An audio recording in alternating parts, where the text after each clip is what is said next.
My name is Jimmy Iovine, and we're in the conference room of my office of Interscope, Geffen, and A&M Records, where I'm the chairman, and doing this interview for my friend Herb.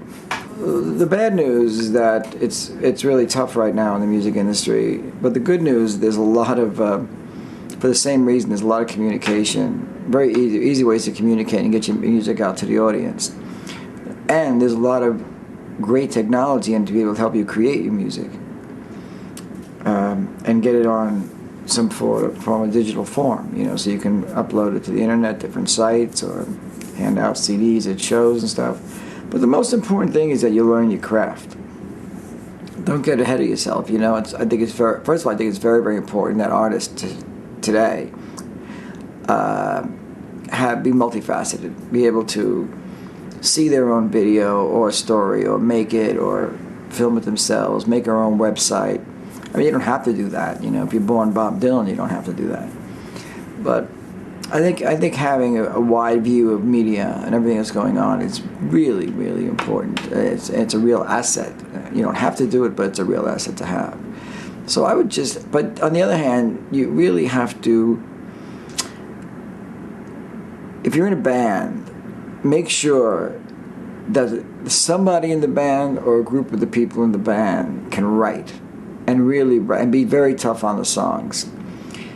And if you can't, then likelihood is if the band can't write, then likelihood is maybe you don't have the right combination of guys or girls or whatever. So the song thing is very, very important. And I would also say try to be unique and try to be different. Everybody today, if you put on like alternative radio, the guitars sound exactly the same. It's a lot of people blame the record companies for that, but it's got nothing to do with the record companies. It's got to do with the lack of imagination that we're going through right now in certain areas of music. And kids think that they're supposed to copy things on television or on the internet, and that's how they're going to get successful. Well, the best way to be successful is to have it influence you or make up your own thing. 100 different ways, wherever it comes from. If it's MySpace or somebody brings in an artist or a friend of another artist, it can come from anywhere. This company's very agile and very light on its feet. And it's not hard to get a record deal here. It's just that the heat has to come with it. It's got to be really, really good, or someone has to believe it's really, really good. Personally, I look for something original, something different, something that is where the songs are there, but the spirit is also there. And to find people that are unique and special.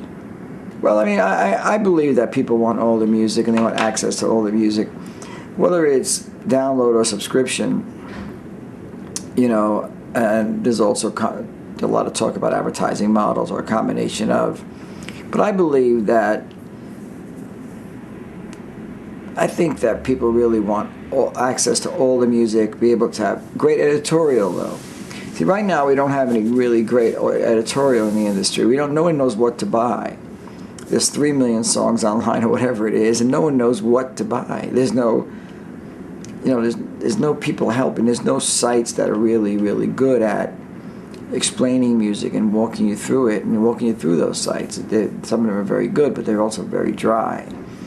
So I think an environment, the right sort of subscription, for lack of a better word, but where you get all the music and you can pretty much do what you want to do with it. Where you get all the music is at your disposal, and you can make lists or trade lists with your friends or different things like that. I think that's going to be really important in the next couple of years. CDs are disintegrating, and I've always said this. We have to make more revenues from the work that we do, and we have to increase the opportunities for the artists as well. So when you start out with a new artist, you restructure the way the relationship is, and then when the new model does hit, which should be soon, when we get going on it, I think it's really going to be good. I think that people like service. So I think you'll be selling a service as much as you are anything else. Something that makes things easy for people, easy for a family to get music and wire it through their house or put it in their car, or tells you what to buy, helps you with what to buy rather. So I mean, the CD going away. I mean, we're still tons of CDs being sold, but we all know where it's going. But it's just a transition into something else, you know. I mean, the sales are down right now, you know. But that's because it's been very hard to figure out a way to make that transition. I think that the record industry has been slow on the uptake for a bit, you know. But it's not as easy as it looks. Well, I believe it's service. I think that we have to, on the actual music side alone, not touring or anything like that, just on the music side, I think we have to really, this business was never had a relationship with its customer. It never has. And I think we need to have that now, a direct relationship, and I think that we need to service them. And that will turn the tide of something as simple as that. Let's say we had a subscription service, for lack of a better word, but only this service was in an environment that you could go in and know everything about that artist, things related to that artist, artists that are related to that artist, credible playlists by unique people, all the videos in one place, all this original content, unique content. Like, artists make a lot of records around this place. Feed them, put the music out every month. People are interested in that, you know. So just keep building the service to where it's really good. And I think that'll. I think that's one of the things that can turn the tide. You know, there are many things that are more complicated about all this, but the bottom line to me is get the music, marry it with technology, and make the service incredible. I think they would pay for a service as well if the service was right and good and clean and reasonably priced, or subsidized and priced. You know, it can go a lot of ways. You know, phone companies or, you know, technology companies, hardware companies. There's a lot of ways to do it. And remember, whoever has the content in the end, the unique content, especially music. The reason why music is in trouble on the internet is because it's the best app, because it flows through that thing like water. So that's going to really help the record industry in the end. Because if you look at some of these big companies, what they're paying a lot of their bandwidth is like there's kids watching videos, music videos. So if we make them unique to certain advantage, certain big, you know, cable companies or online companies or technology companies, if we advantage people, it's really going to be very, our license will be very valuable. And, you know, kids may be willing to steal music, but corporations are becoming less and less because they have a lot more to lose. Well, you know, the record industry has for a very long time really missed the opportunity on advertising.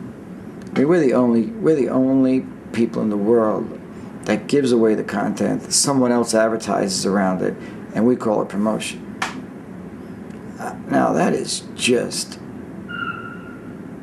naive. It's silly. So these things happening, in the end, will be a good thing because it's forcing everybody to think like businessmen. Say, okay, what are we doing? How can we give our content away and call it promotion? It's really a silly thing. People that give their music away, usually they're a young band that no one knows. If older musicians get giving their music away, it's usually because no one else even wants to steal it. You know, I mean, you put one out song by that somebody wants on the internet that they want, and everybody in the world will have it in 5 minutes. You don't need to give them away. I mean, if you want to, you can, but that's a fly on an elephant's butt of what the people you reach, you know. hopefully those people know your music and they like you because they're there. You know, you're touching them somehow. So I don't think that's. I mean, if it's giving it away for advertising, I mean, I don't know. Someone's got to pay for it. You know. I mean, unless everybody wants all the music in the world to be free, which is, I guess, communism or something. I don't know. I was one of those guys calling the big record companies a big bad wolf for 18 years as a record producer.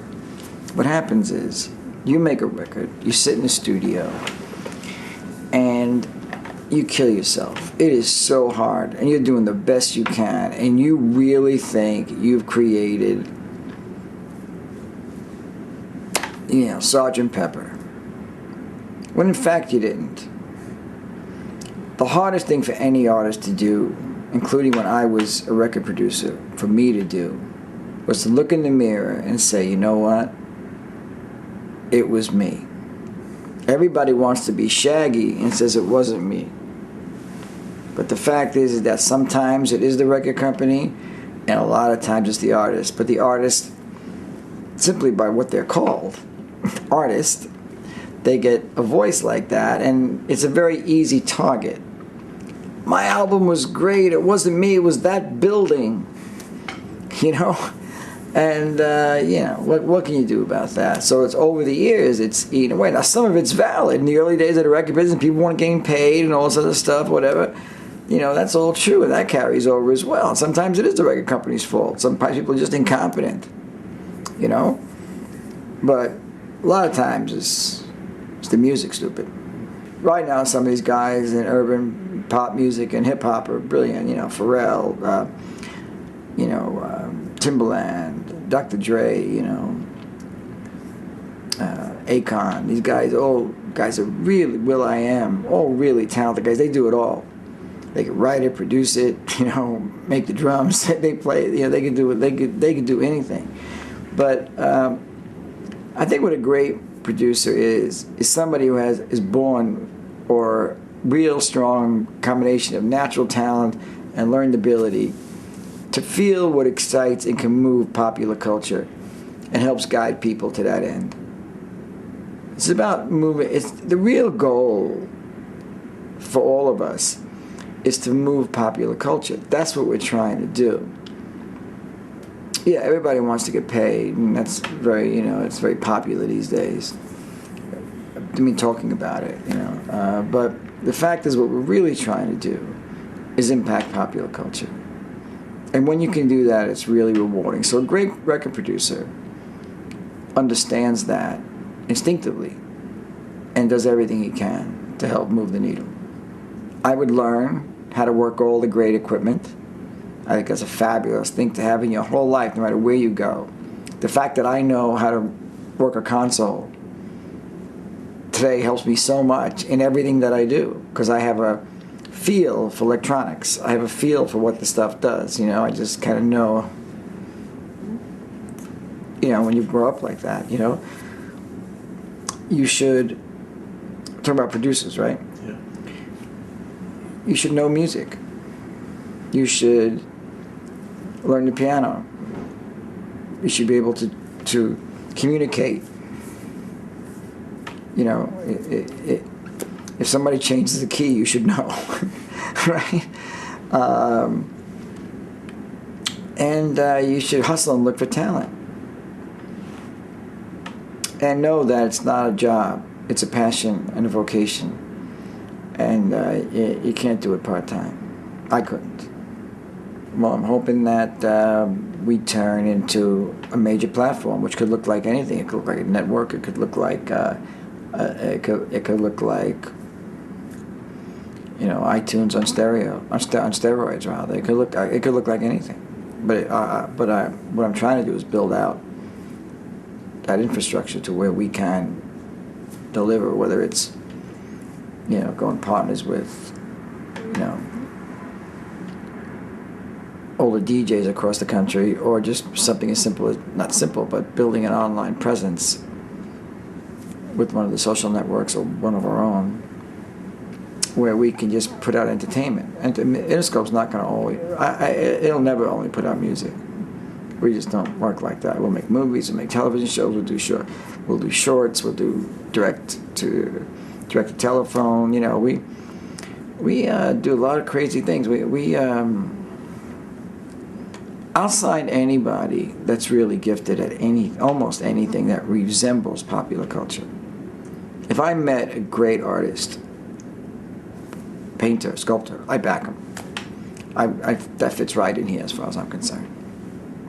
If they have some competency in recording it themselves, or have a friend that has a good knack for it, is get music recorded. It is so easy to get to the public right now. All you have to do is, put a pretty girl on the front page of your MySpace page, and they'll play your song. You know, it's not, that's not literal, but I would do that. I would go out and try to get great live. I mean, music, you mean as an artist, right?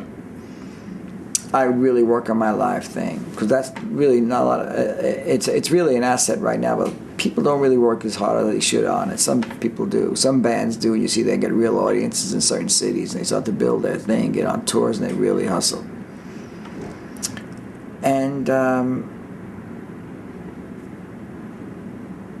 just, that's pretty much what I would do. I'd make my music great. See, that's the whole thing. And, and hopefully you'll have a clear view of what is great and what isn't, because either way you'll be told, and then you'll blame the record company. But it's not. But that's okay. I think, like if you're living in some small town somewhere, we have the internet now. And I'll say it again, so maybe use this one.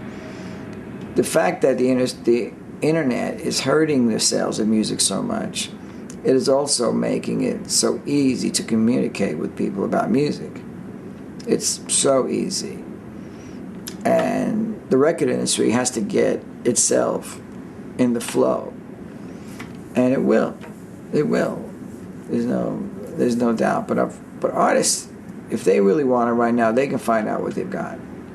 You can get out there, like Soulja Boy. We signed Soulja Boy. There's 4 million kids watching his video. 4 million people watch the video. I mean, we'd have to be geniuses to sign Soulja Boy. Online environment in music is so rich, and it's not organized yet, which it will get. And there's a lot of nonsense. People like to hear themselves talk a lot, but I think that first of all, they absolutely should they are being more educated. I can tell you kids that come in here, young kids, they're a completely different brood than 10, 15 years ago. Different kid. I would do a lot of self-contained stuff. I'd get my website really popping, make it real exciting as I could.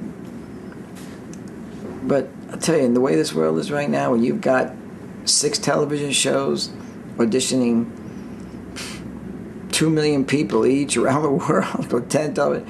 I mean, you got all these record companies, all these people on the internet. You'll get heard. You will get heard. And it's a tough game. You have to keep your music solid and pure. It's really hard to get through the maze. But just believe in yourself. Whatever it is, there'll be someone who's going to organize it and put it together, and that'll be called a record company. You know what I mean? It's a matter of who. But I feel good about it, because we're doing a lot of different things. We're going in a lot of different areas. We're starting an online magazine with Gwen Stefani, and it's so incredible to work on that with her. It's just really fun, We have a couple of nightclubs with the Pussycat Dolls. So we do a lot of different things, Really, we had the U2 iPod, we were partners in that with them. So we do many things now, and it's really, but it's going to grow from there. The things that we're going to be doing are broader and bigger in scale. I'm trying to find myself, so if that does that, then great. And I'm never settled, about it. I really just keep pushing the barrier to find out where it is, and I'm going to keep pushing. I think there's it's somewhere about what I was talking about. When we get our platform going, I think it's going to be a good model, and it'll be a good model for whether you're a kid or whether you're a major.